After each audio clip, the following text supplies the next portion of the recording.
Hello, this is the part 1 lecture of week 4 for Social Work 204.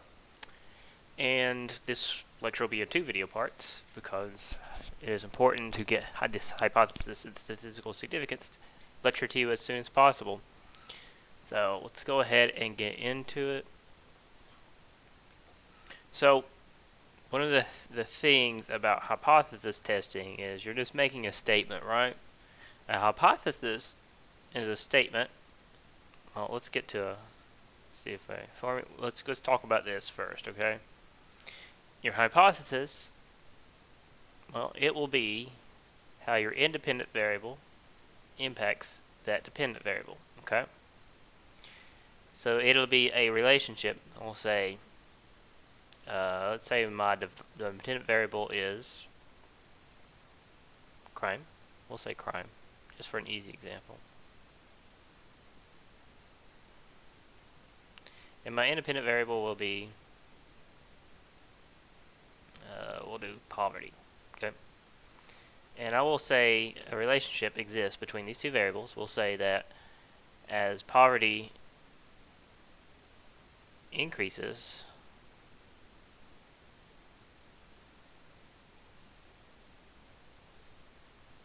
poverty goes up. That is an arrow facing up. Then crime will go down. Crime will also go up. My bad. So the statement is, as people get more impoverished, then crime in that area will increase. Okay, this is just Mertonian criminology, basically, and I'll talk about Mertonian criminology at some point. But that's kind of like to get to that. Okay, so let's rewind back to what your dependent variable actually is. So your dependent variable, in this case, is influenced by the independent variable. Okay, keyword dependent. So your the variable depends on another variable. Your criminal justice hypothesis example. What impact does time of day have on the amount of time being committed, the amount of crime being committed? Your dependent variable in this case is the amount of crime, right? You're saying that crime, well, the amount of crime, this in particular, the amount of crime is your dependent variable. You're saying that this point right here is being influenced, okay? And what is it being influenced by? Time of day. So in this statement, you're saying more crime occurs at night, right?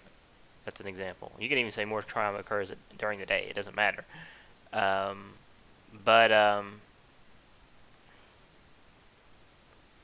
So more crime would occur at night, would be my hypothesis. So, the amount of crime is dependent, and I'll say this again, the amount of crime is dependent on the time of day. Again, I'll say it again, the amount of crime is dependent on the time of day. It cannot be the other way around, okay? The time of day is not dependent on crime. Like the time doesn't, what time it is, or what time it is doesn't matter. I mean, it doesn't care about crime. It goes on independently on its own. The amount of crime in the area does not even impact if it's sunny out, or if it's nighttime out, or even the weather, right? That's why time in this case is the independent variable, because it does not care what's going on with crime. But crime in this case certainly does care about what time of day it is. That would be your dependent variable. Now, your independent variable, as I said, the independent variable is standalone, and it is not impacted by the dependent variable whatsoever. Your keyword here is that it is independent,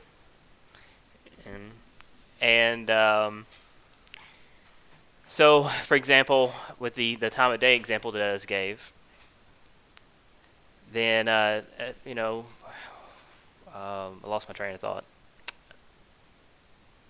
Depending on the time of day thing, okay, so as I was saying before, it can be daytime, it can be nighttime. The crime in the area does not influence that, okay? So your independent variable in this case again, it's time of day. Now we'll go into the non-CJ example. How does fitness impact body weight? Well, your independent variable here is your physical fitness. The main reason is body weight is determined by how physically fit you are. Muscle packs on, more mass, more weight. Okay, and that's a part of fitness. And body fat also does more weight, or you can be completely lean. That's less weight.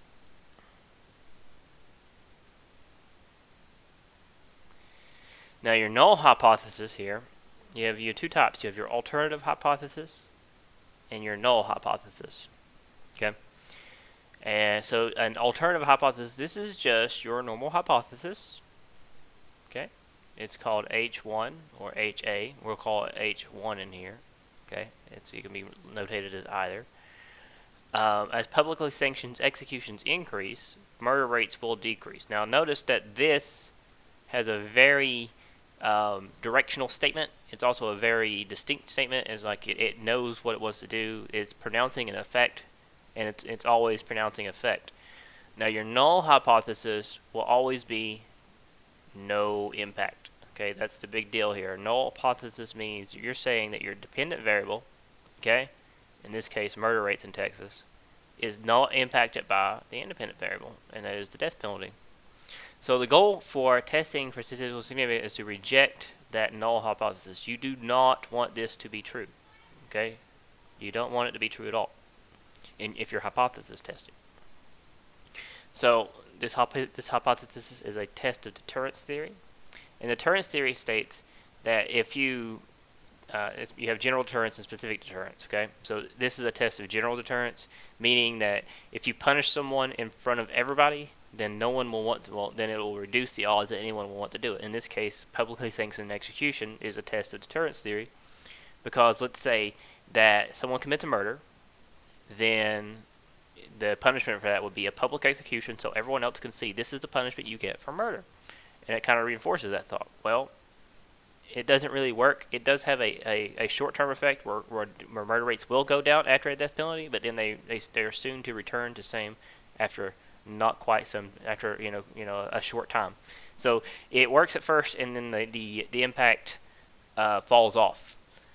So that is a way to test something with stats. You can test that clearly with murder rates in an area compared to the timing of a death penalty. For example, let's say a death penalty occurred in March, then you would see a decrease in crime in April. We'll just do numbers, and May. And then after May, you would see a return to normal crime rates in June, and it would carry on. So we've already gone over this. Your class assignment, write down the following: the independent variable of your final class project, the dependent variable of your final class project, and your hypothesis statement. Show you where you're getting data from both variables, and then bring me to approval. You're getting data from both your variables from your survey, and survey construction is a part of this week. Now you do really need to bring that for approval, but that's an assignment on Blackboard, and you will see that. There are multiple ways to test for statistical significance, so today we're going to have an overview of these techniques.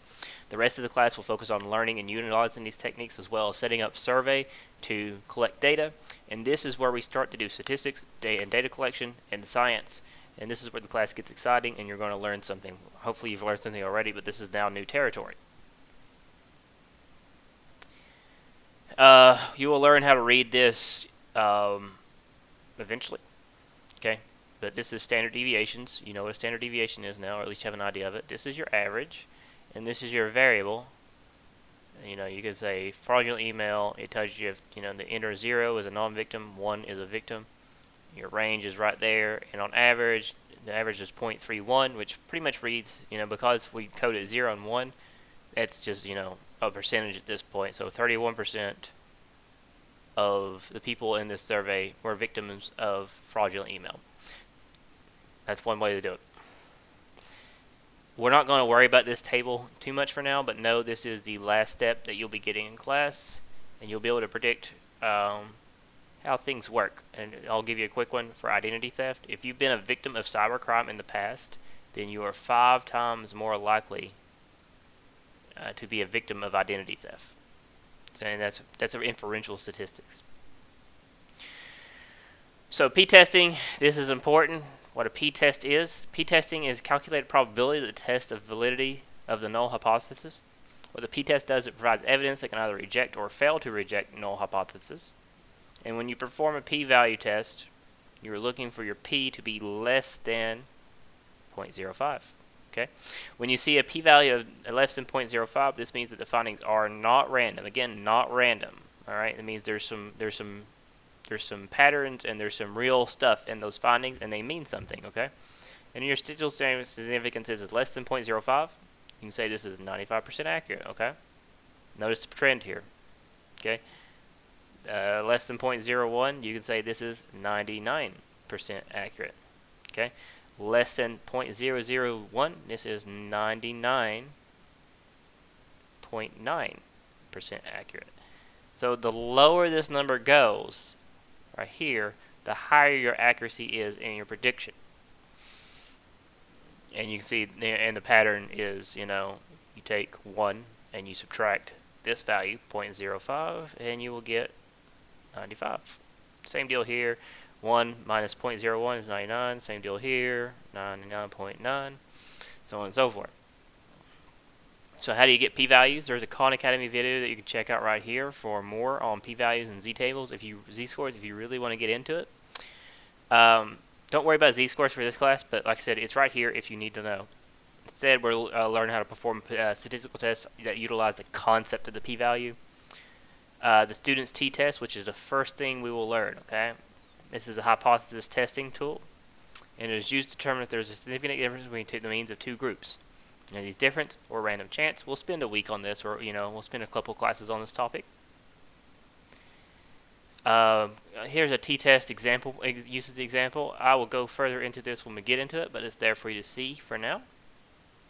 At NOVA, it compares multiple groups and the variance in between multiple groups. Again, we'll spend a couple days on that topic as well, but this is another test that you will learn. Correlations. Correlations is as x increases, y also increases. Okay, and it will give a number that like 0.67 that indicates strength of that correlation. Or you can even say as x increases, y will decrease, but and you can give a negative correlation like negative 33. And we'll spend couple of days on this one. Here's some correlation examples. As you can see, as x increases, y also increases for this. As you can see right here, as y increases, x decreases. Okay. Yep. This is a negative relationship.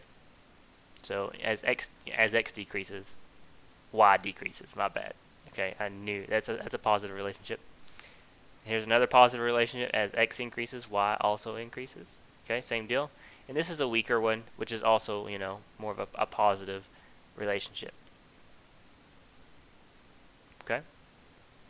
All right. Here is what you would look at for a correlation matrix, like so. I'll get into that when we get into the correlations, how to read that. But, regressions. That's like a week or two of this course. It's the last topic was when we get to regressions. And here is what you need to remember. Here's your steps. Descriptives, bivariate, multivariate, alternative models. You start with descriptives, which is your mean, your median, and your mode. This is descriptive statistics. As you see, here's my mean. And the median's, reported not needed for this one because it's in a 0-1 format. So it would be median in that, mode, range, standard deviation. And then your bivariate stats, which are correlations, ANOVA, or the t-test for this class. And then finally, your multivariate step, which is regression for this class. It'll only be regression for this class. After that, you can do alternative models. You can test it in different places. Like, for example, you did your first test in Kentucky, then you do the next test in Tennessee to get an alternative, result. And that is it for part 1 of the weekly lecture this week. I will come back with part 2 of survey design later in the week. And until then, have a good week.